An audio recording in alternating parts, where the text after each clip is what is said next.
नमस्कार साथियों, स्वागत है आपका अपने YouTube चैनल टेक्निकल टीचर पर। साथियों, आरजीएचएस से रिलेटेड अभी हाल ही में एक महत्वपूर्ण आदेश में अपडेशन किया गया है। पूर्व में जारी 6 मई को जो आदेश हुआ था उसमें कुछ संशोधन किए गए हैं। उस आदेश को प्रत्याहरित किया गया है। इससे तात्पर्य है कि 6 मई को जारी आदेश को विभाग के द्वारा पुनः ले लिया गया है। उसमें दिए गए निर्देशों को तत्काल प्रभाव से समाप्त करते हुए नया अपडेट आदेश जारी किया गया है। उसमें क्या क्या बातें बताई गई हैं, कौन कौन से बातों को हमें विशेष रूप से ध्यान रखना है, आरजीएचएस से संबंधित जारी नए आदेश में बताई गई बातों को विस्तृत रूप से जानने के लिए आइए वीडियो को शुरू करते हैं। सब्सक्राइब करें टेक्निकल टीचर को समस्त तकनीकी जानकारी के लिए और बेल आइकन में ऑल बटन को प्रेस करें, जिससे आने वाली हर एक नई वीडियो का अपडेट आपको सबसे पहले मिल सके। साथियों, आरजीएचएस में एक बहुत बड़ा अपडेट किया गया है। आरजीएचएस का यह आदेश क्रमांक 70 है। इस आदेश में बताया गया है कि पूर्व में जारी इस कार्यालय के समसंख्यक आदेश क्रमांक 59, जो कि दिनांक 6 मई 2022 को जारी किया था, को प्रत्याहरित कर राजस्थान सरकार स्वास्थ्य योजना आरजीएचएस के अंतर्गत समस्त राजकीय एवं अनुमोदित निजी चिकित्सालयों तथा सहकारी दवा भंडार एवं निजी फार्मा स्टोर्स के माध्यम से उपलब्ध करवाई जा रही नगद विहीन चिकित्सा सुविधा हेतु निम्नानुसार व्यवस्था निर्धारित की जाती है। अब साथियों, इसमें जिस आदेश को प्रत्याहरित किया है, यानी कि जिस आदेश को निरस्त किया है, वो आदेश है आदेश क्रमांक 59, जिसमें बताई गई जो बातें हैं उनमें कुछ संशोधन किया है। और जो जो संशोधन किया है, जो अपडेशन किया है, उन सभी बातों के बारे में हम इस वीडियो में चर्चा कर रहे हैं।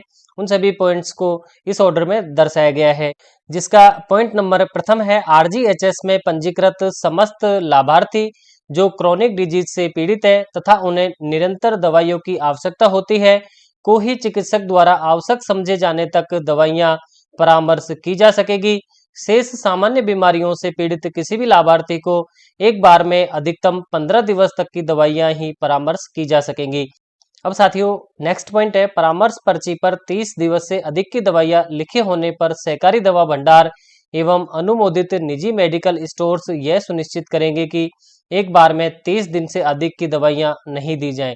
अर्थात अगर डॉक्टर ने 30 दिन से ज्यादा की दवाइयां लिख दी हैं तो भी मेडिकल से एक बार में 30 दिन से ज्यादा की दवाइयां नहीं दी जाएगी, परंतु 30 दिवस से अधिक अवधि हेतु लिखी गई परामर्श पर्ची पुनः वैध अवधि तक दवाइयां प्राप्त करने हेतु मान्य होगी। अर्थात सबसे बड़ा अपडेट यही किया गया है कि बार बार आपको हॉस्पिटल में जाकर दवाइयां लिखवाने की आवश्यकता नहीं होगी अगर आप क्रोनिक डिजीज से पीड़ित हैं। और आपको अगर 2 महीने की 3 महीने की दवाइयां अगर डॉक्टर के द्वारा दी गई है तो आपको एक बार में 30 दिन की दवाइयां मेडिकल से मिलेगी, लेकिन आपकी जो पर्ची है वो आपके अन्य दवाइयों के लिए वैलिड रहेगी। आप 30 दिन के बाद में पुनः उसी पर्ची से जाकर अन्य आपकी 30 दिन की दवाइयां आप प्राप्त कर सकते हैं।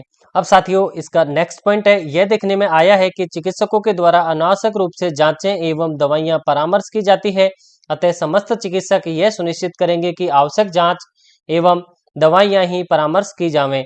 लाभार्थी के कहने अथवा आवश्यकता नहीं होने पर जांच परामर्श नहीं की जावे। यदि भविष्य में लाभार्थी की चिकित्सा हिस्ट्री से बेवजह जांच एवं दवाइयां परामर्श किया जाना इंगित होता है तो इसकी समस्त जिम्मेदारी संबंधित चिकित्सक एवं चिकित्सालय की होगी एवं इस संबंध में कार्रवाई हेतु सक्षम स्तर पर सूचना प्रेषित कर दी जाएगी। अनावश्यक करवाई गई जांचों के लिए कोई भुगतान देय नहीं होगा। अर्थात साथियों, इससे तात्पर्य है कि इससे पहले के ऑर्डर में 59 नंबर का जो आदेश था उसमें इस परिस्थिति में सभी जिम्मेदारी संबंधित पेंशनर और गवर्नमेंट कर्मचारी की थी, लेकिन उसके स्थान पर अब यह जिम्मेदारी डॉक्टर और संबंधित हॉस्पिटल की होगी अगर बेवजह की जांचें और बेवजह की दवाइयां आरजीएचएस में किसी भी केस हिस्ट्री में पाई जाती हैं। तो अब साथियों, अगला बिंदु है, सीजीएचएस के अनुरूप आरजीएचएस में भी एक लाभार्थी सदस्य के लिए प्रतिदिन अधिकतम 3 ओपीडी परामर्श ही अनुमत होंगे। इससे तात्पर्य है कि आप एक दिन में 3 ओपीडी के परामर्श किसी भी हॉस्पिटल में ले सकते हैं। 3 डॉक्टरों के अलग अलग आप कंसल्ट कर सकते हैं। अब साथियों, नेक्स्ट पॉइंट है, यह देखने में आया है कि चिकित्सालयों द्वारा इंडोर डे केयर प्रकरणों में डिस्चार्ज के समय दी जाने वाली दवाइयां उपलब्ध नहीं करवाई जा रही हैं। अतः इस कार्यालय के परिपत्र दिया हुआ है क्रमांक, इसकी दिनांक है 14/7/2021 की पालना अनिवार्य रूप से सुनिश्चित की जाए। अब साथियों, इसका इंपोर्टेंट पॉइंट है, पॉइंट नंबर लास्ट है 7 नंबर, इसमें दिया है, राजकीय एवं अनुमोदित निजी चिकित्सालय राज्य के भीतर के अथवा बाहर के, दोनों इसमें शामिल है, के चिकित्सक द्वारा स्वयं के घर पर आरजीएचएस लाभार्थी को देखे जाने की स्थिति में परामर्श पर्ची पर ओपीडी नंबर एवं स्वयं की मोहर में नाम, यानी कि ओपीडी के नंबर उसमें पर्ची में अंकित होने चाहिए। उस संबंधित चिकित्सक की मोहर होनी चाहिए जिसमें उस मोहर में संबंधित चिकित्सक का नाम, उसका पदनाम और चिकित्सालय का नाम, आरएमसी, आईएमसी नंबर सहित अंकित करना अनिवार्य होगा।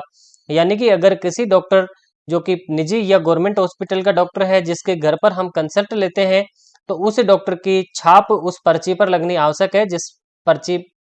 जिस छाप में, जिस मोहर में उस संबंधित डॉक्टर का नाम अनिवार्य रूप से होना चाहिए, उस डॉक्टर का पदनाम होना चाहिए और जिस चिकित्सालय में वो कार्यरत हैं उस चिकित्सालय का नाम होना आवश्यक है और उनका आरएमसी नंबर या फिर आईएमसी नंबर अनिवार्य रूप से उन्हें अंकित करना होगा।